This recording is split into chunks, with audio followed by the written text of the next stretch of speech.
नमस्कार, nation today 24 में आपका स्वागत है। मैं हूं आपके साथ अंकिता। चलिए बढ़ते हैं मुख्य खबर की ओर।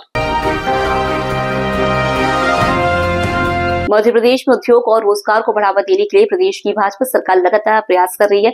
पिछले दिनों संभागीय स्तर पर रीजनल इंडस्ट्री कॉन्क्लेव आयोजित की गई। अब 24 और 25 फरवरी को भोपाल में ग्लोबल इन्वेस्टर समिट आयोजित की जा रही है, लेकिन मध्य प्रदेश कांग्रेस सरकार के दावों पर सवाल खड़े कर रही है। आज उसने मीडिया के सामने की उदाहरण देते हुए सरकार पर कई गंभीर आरोप लगाए। मध्य प्रदेश कांग्रेस के अध्यक्ष जीतू पटवारी और नेता प्रतिपक्ष उमंग सिंघार ने आज राजधानी में पत्रकारों से बात की। दोनों नेताओं ने प्रदेश में हो रही इन्वेस्टर समिट में सरकार के खर्चे और उसमें आने वाले निवेश और रोजगार मिलने के दावों की आंकड़ों के आधार पर तस्वीर दिखाई। जीतू पटवारी ने कहा, सरकार निवेश लाने के बड़े बड़े दावे कर रही है, लेकिन यहाँ जो निवेशक आ रहे हैं उनमें से कई परेशान हैं। उन्होंने एक फिल्म के माध्यम से निवेशकों की बातें भी मीडिया के सामने रखी। कांग्रेस अध्यक्ष ने मुख्यमंत्री डॉक्टर मोहन यादव द्वारा बताए जाने वाले रोजगार के दावों को गलत बताते हुए कहा कि रोजगार कार्यालय कुछ कहता है और हमारे मुख्यमंत्री के आंकड़े कुछ और है। ये अपने आप में दावों की पोल खोलता है। वहीं नेता प्रतिपक्ष उमंग सिंघार ने कहा कि प्रदेश में निवेश, बड़े उद्योग आए, इसका हम स्वागत करते हैं, लेकिन उसमें मध्य प्रदेश के युवाओं को रोजगार मिले, इसका भी तो ध्यान सरकार को रखना चाहिए। उन्होंने कहा कि पिछले दिनों में पन्ना में हुई दुर्घटना को देखने जेके फैक्ट्री गया। वहाँ सब बाहरी कर्मचारी, पीतमपुर में सब बाहर के कर्मचारी ठीक है। भारत में कोई कहीं भी नौकरी कर सकता है, लेकिन प्रदेश के युवाओं को रोजगार कौन देगा? उन्होंने कहा, सीएम जनता के पैसे से विदेश घूमते हैं, लेकिन निवेश नहीं ला पाते। युवाओं को 60-70%, 80% लिए जाएंगे, इस पर सुना। अभी मैं जेके सीमेंट गया था, घटना हुई आपके पन्ना जिले की, सब बाहर के लोग, पीतमपुर में अधिकतर बाहर के लोग। ठीक है, हिंदुस्तान है, हम उनका स्वागत करते, लेकिन यहां के युवाओं के लिए क्या है? इस बारे में मुख्यमंत्री जी मौन, भारतीय जनता पार्टी मौन।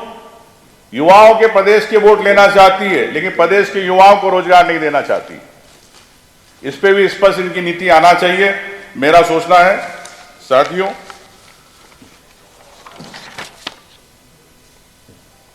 निश्चित तौर से कमलनाथ जी के समय निवेश का एक माहौल बना, चाहे मेट्रो ट्रेन की बात हो, चाहे कई उद्योग की बात हो, निवेश के प्रस्ताव आए।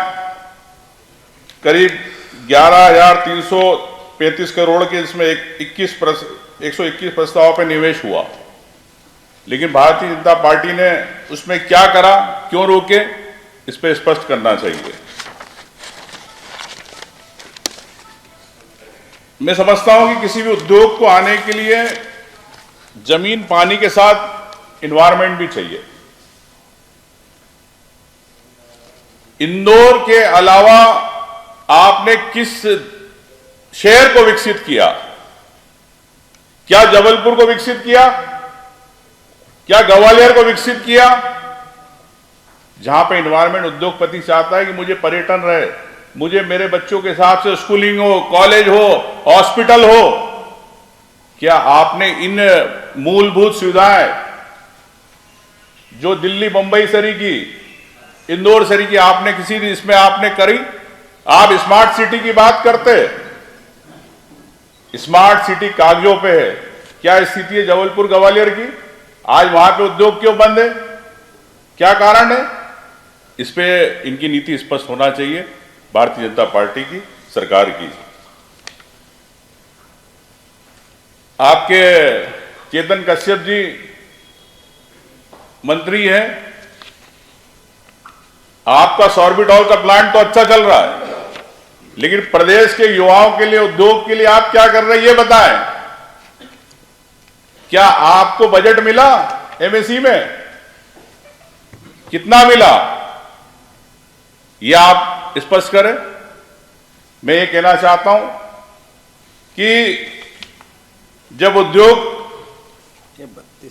कि जब मिनट्स कैबिनेट में अप्रूवल होते हैं, किसी को अनुदान देने के लिए, किसी को उद्योग को देने के लिए, 4 जनवरी 14/11/2024 को शिवराज सरकार के सामने 68 प्रस्ताव आए थे, 1.5 साल लग गए। 8 जनवरी 2025 को स्वीकृत हुए, तो 1.5 साल कैबिनेट के मिनट्स नीचे आने। उसमें 1,95,000 करोड़ रुपए इन्वेस्ट हुआ और इसके पीछे रोजगार कितना मिला, तो पिछले साल जो रोजगार कार्यालय का आंकड़ा था वो था 37 लाख रोजगार पंजीयन हुए, और सरकार ने जो इसमें बताया वो हुआ करीब 38,000 हमने रोजगार दिए हैं। मतलब ये दोनों बातें सरकार के असली चेहरे को बताती है। हम कोई आरोप, कोई प्रत्यारोप, एक सरकार को कोई नकारात्मक, एक विपक्ष की भूमिका नहीं निभाना चाहते। दूसरा, जैसा इस पे भी आपको दिख रहा है, ये मैंने जैसा बताया अलग अलग, आप इसकी हम एक प्रतिलिपि भी देंगे, क्योंकि लंबा समय लगेगा, तो मैं छोटे में आप सबको समझाना चाहिए। वेयर हाउसिंग वाले जरा इधर आ जाओ, कुछ कुर्सी दो भैया, आपसे सीधे भी बात कराएं। 2023 की इन्वेस्टर समिट जो सबसे लास्ट थी, 2023 की इन्वेस्टर समिट, उसमें 15 लाख करोड़ रुपए, जैसे मैंने कहा 29 लाख रोजगार के दावे थे, 29 लाख रोजगार के थे जो हमारे मुख्यमंत्री जी ने कहा है, वो इसमें 3800 रोजगार ही मिल पाए। एक एपिक ग्रुप है जो कपड़ा उद्योग, इसने 4000 करोड़ रुपए, 400 करोड़ रुपए की दो अलग अलग बातें कही थी। हेडलाइन बनी थी 4000, एमओयू हुआ 400 करोड़। अगर उस समय के अखबारों को आप रीड करोगे तो इस तरह की व्यवस्था बनी। आज तक कोई अपडेट नहीं, आज तक कोई अपडेट नहीं। ये कपड़े का उद्योग और बहुत बड़ा समूह है। मैं अनिल अंबानी जी का बताया कि डिफेंस में हम इन्वेस्ट करेंगे, केवल जमीन लेना है फिर फंड की, और कई साल तक उसको एंगेज करके रखना है। हमने कई सवाल उठाए थे इसमें कि रिलायंस को फ्री में जमीन दे दी, अनिल अंबानी को दे दी, कई प्रश्नों के उत्तर थे। वैसे ही नेटक्लिक, ये सॉल्यूशन के नाम से कंपनी थी, उसमें भी यही हालात थे। जैसा मैं आखिर में बताया गया, 92 परियोजनाएं चालू, 1726 कुछ आगे बढ़ी नहीं, और 537 रिजेक्ट कर दिए। मतलब पहले 537 और 2200 प्रोजेक्टों पर एमओयू बताए गए, सिग्नेचर बताया गया, हेडलाइन बनाई गई, 15 लाख करोड़ आएंगे, 32 लाख करोड़ आएंगे, 3 लाख रोजगार आएंगे, इस तरह की बातें की गई।